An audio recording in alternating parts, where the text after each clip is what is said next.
Hello, how are you all doing out there today? Welcome back to our channel. Don't forget to hit that like button, subscribe, and share.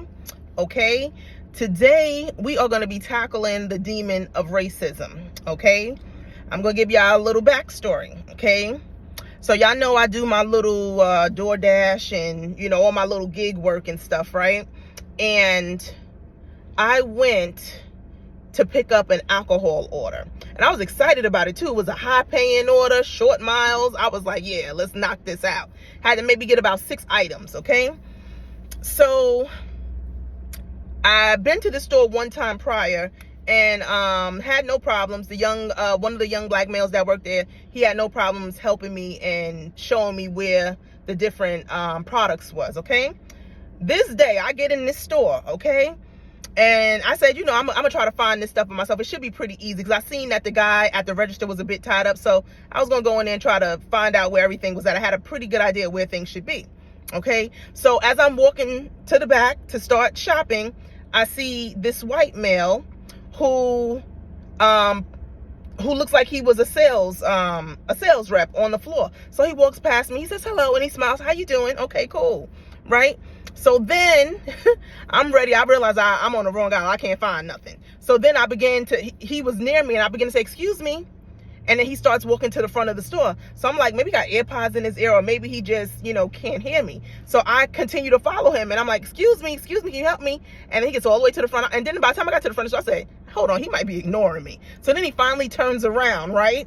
When he realizes that I'm not going to stop saying excuse me, because I believe what he was hoping was that I would stop following him and stop asking for help, okay? But when he realized that I wasn't going to stop, he finally turned around and he said, what do you want? I was like, oh, I have this list here of items. Can you help me out? I'm not about to help you walk you through the store and show you where every one of these items is at. I'm like, that's not what I'm asking. I'm just asking you to give me a guide of where everything is. And I'm like, hold up, isn't that your job though? He's like, no, that's not my job. That's your job, right? So I said, oh, so basically you were ignoring me. You heard me calling you, but you ignored me. Okay, cool. So we going back and forth or whatever. He's talking about every time you come in this store, you cause problems. Mind you, like I said, I've only been in that store one other time. I've never seen this man a day in my life, okay? But his demons was irritated, right?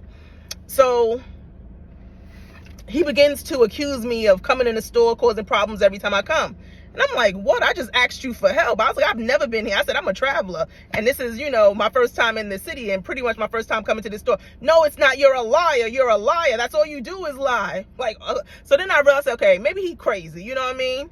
And they just hired him and gave him a job to make sure everybody get a chance to work. Okay, cool. I'm going to let it go. So I begin to wash that energy off and begin to go through the store and look for stuff. So I couldn't per se find the things that I want. So then I went to the register, asked the young black male who was already assisting another customer, but he had it together. While he was checking her out, he had no problem telling me where, aiding me to which aisle everything was at. So I'm kind of tight, you know what I mean? So I feel like I want to just walk up on him, and put some pressure on him, So I just keep walking past him, waiting for him to say something, but he just won't say anything, you know what I mean? So I might have called him a faggot, a couple things, because I was just very insulted with the way this motherfucker was treating me, okay? So then I proceeded to go do my shopping after I realized, after following him around trying to see what's good, like what's up, you know what I mean? He ignored me pretty much and just kept, walking away from me and stuff and making sneers under his breath. So then I like I said, I let that go. I went to go shop, and then I realized now it's some white lady in the store. Who do I see with the white lady? Him. He taking her from aisle to aisle, showing her where everything. He got his nice little professional voice on and everything, showing her with stuff. And I said, look at him. And I started to make a scene right there in front of her, right? I was going to say, oh, so you're going to help this white woman, huh? But when I asked you a minute ago, you had a problem, right? It was getting ready to come, but then he finished helping her, so I never got that out, right? So then I'm close to him again. So now this Haitian woman, she walks up to him and she needs a cigar. Now I'm up on him too. So he looks scared now. He don't know what to do. So she asked him where the cigars are, and then he was like, oh, they're over there. He's not even going to help. He just says, oh, they're over there, right? Don't give her no direction or anything. They're over there. Okay. So then he's like, oh, you're just gonna, so then he talks to me. Oh, so you're just gonna keep walking past me and not ask for help? What? This motherfucker crazy. Okay. I said, sure, come help me. So then he comes and he starts now to point everything out. Now, initially, well, let me complete the story. Okay.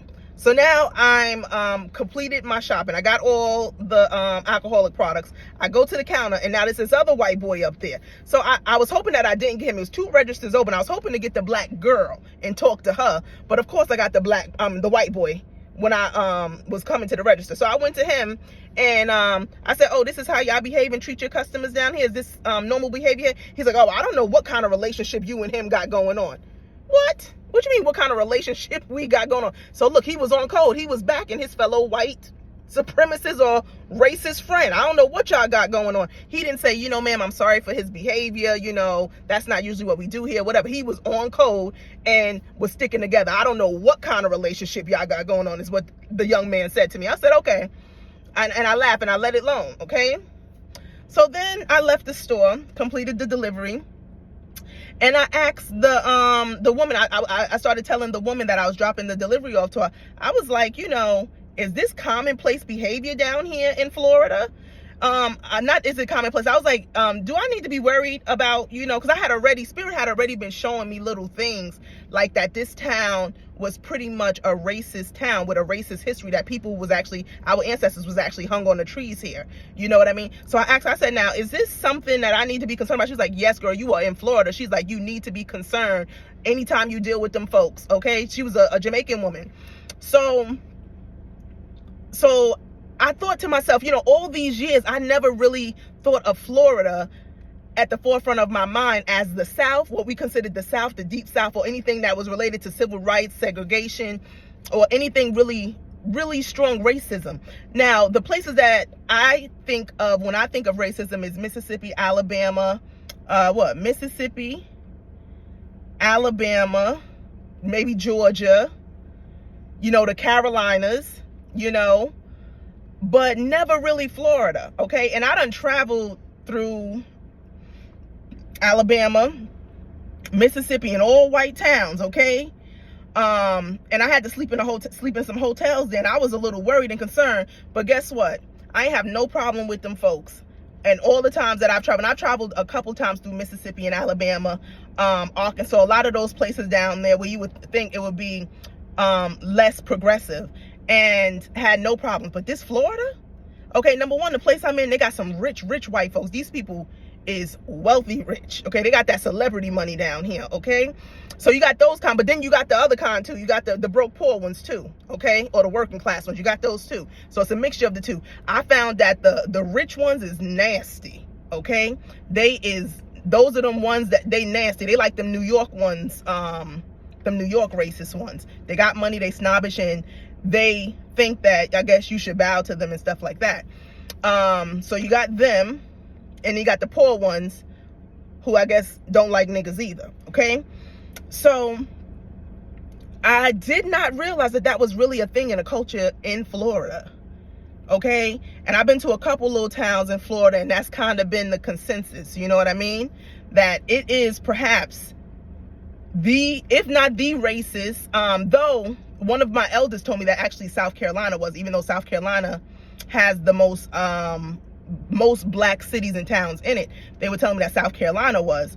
But from my interactions, I'm feeling very much, because see, in South Carolina, I deal mostly with blacks, because blacks is the face of the whole city. Now, probably the underlying politics and laws there are very oppressive, and probably you know, they're very oppressive and very, what I'm saying, the laws are oppressive towards us, but when I'm out and about, I'm dealing with our people firsthand. So it, you know, you don't necessarily feel none of that racism and stuff, but the laws are racist. The laws of the lands is racist, okay?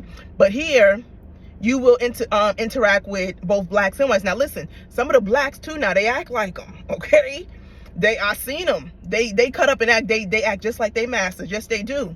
Okay? Yes, they do.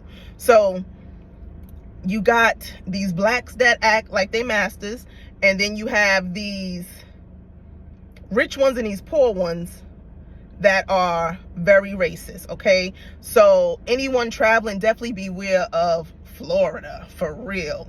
All up and through, I would say all up and through the state of Florida, okay? So when I got done, I debated on how I wanted to approach this issue, because I'm not one to really call racism so fast, because I know, I be dealing with the spirit realm and I be dealing with these demons. So I know a lot of stuff be these demons, because like I said, when I came in the store, he smiled. He said, how you doing? Smiled and was polite. And then all of a sudden he was upset and changed on me. Same thing. I done seen this happen to me numerous times dealing with people. They be nice to me and then all of a sudden something switch. I don't know what they see, what they feel, if it's the light, if they see something demonic on me and they just start cutting up towards me. I don't know, but I've experienced it. So it wasn't really quite so fast to run to racism. But then Spirit dealt with me, and Spirit said, no, racism is a demon too. Deal with it. So I want to send this message out to you all, okay? It's time to start boycotting again, okay? We are in Black History Month, okay? Not that that matters, okay? Because we should never be celebrating a holiday that our oppressors gave to us. That's number one, okay? Never. But for the sake of the younger generation who may not have that acknowledgement and that wisdom, we still should acknowledge this month for what it is, okay? In the name of our ancestors, anytime any one of these motherfuckers cut up, if they monitoring you in these stores, you know what I mean? If they do or say anything slick to you, like for instance, last night I met this black guy, this veteran black guy. We was outside talking at the gas station. Now, they hate to see us, congregate and come together and start talking. So this white guy looked like a Nazi with a bald head. He come through the parking lot. Look at this bug here. What kind of bug is that? Is that a bee? A white bee. Wow. So he comes through the parking lot and we're like on the curb. He got plenty of space to go around us, but he want us to move like we in his way. Watch out, you got your hand in my video. Just wait a minute. He outside the car. He ain't inside. Is he? No, he outside. So this is the kind of stuff that they do. So if they fuck with you in any kind of way, it's time to begin to speak up. We ain't letting shit slide. We're going to expose these motherfuckers for who they are. And if you can precisely, you need to get a photo, because now I'm upset that I ain't get a photo. I should have got a photo of his ass, right? And put his ass right there next to that Google review that I left of him. You understand? So what you need to be doing, at any of these establishments, you need to expose them, get their names and get their pictures. Even you got to get their picture where their ass ain't looking. But we're going to expose them so that they know they better be on motherfucking code when they working up in these businesses, and they better put some respect on our motherfucking names, especially in Black fucking History Month. You hear me? Okay? So we ain't playing with these niggas at all, okay? Expose them. Do them Google reviews, okay? We don't need to call no managers or do nothing like that. That's a waste of time. When they say, oh, you can call my manager, anybody doing none of that, okay? Number one, we're going to deal with them spiritually, and we also going to deal with them publicly, exposing them. Remember, 2024 and beyond is the years of exposure. That's what this internet stuff is about. It's about exposure, exposing these demons. They need to be exposed to the light so that they could be put in their place. They need to lose their jobs, okay? They need to lose their jobs. Whatever licensing that they got, they need to lose it. Just how we got cancel culture online, these motherfuckers need to be canceled. So do not close your mouths at all. This behavior has gone on for too long, and going into the future of our nation, that behavior cannot continue. Okay? So we must be the ones to expose them. Okay? Do it with discretion, obviously. You don't want to, for the most part, cause any kind of chaos in any kind of establishment. Do it discreetly, but do what you need to do, and then expose them publicly, okay? But do what you got to do to protect yourself when you're in the midst of these kind of individuals, okay? Google reviews, videos of the establishment, all these different things. And I'm calling for boycott. It's time for us to stick together. 2020, we had our motherfucking foots on their neck after what happened with the George Floyd situation. We can't let that energy and that momentum die down. These people are master manipulators. They know when we on fire, and they'll come with some water and shut our fire down. They'll give you some money, or they give you something so that you can calm down and leave this civil rights thing alone. But in the name of our ancestors, we're going to continue this work, because there's no room for racism in our country. It must be eradicated, okay? By all means and any means necessary, okay? So, With that being said, any white people that watch my channel, you know that if you a cool motherfucker, you one of them good spirited ones, you know, you righteous, then we fuck with you. Okay, and that goes for any other race as well. We fuck with you. But for any race, even outside of white, because some of these other races kind of nasty too, you know, some of them got some kind of jealousy and hatred towards us. I mean, not just for these white folks, for all these different races. Anybody got some smoke with us, we gonna handle them, and they gonna need to know that you in our land, and if you don't get with the motherfucking program, okay, your ass will be booted from the motherfucking land. You will lose your license, you will lose your fucking business if you think it's okay fucking with us. Now we're gonna do the same shit them Jews do, okay? We stick together and we don't play. Okay, this is our assignment 2025 and beyond. Constant exposure on the wickedness in our country and the unfair treatment of people of color. Okay, we are shining a light on it. Okay, let me see if there's anything else that I want to put with that. No. I think that's very clear. Exposure, exposing them.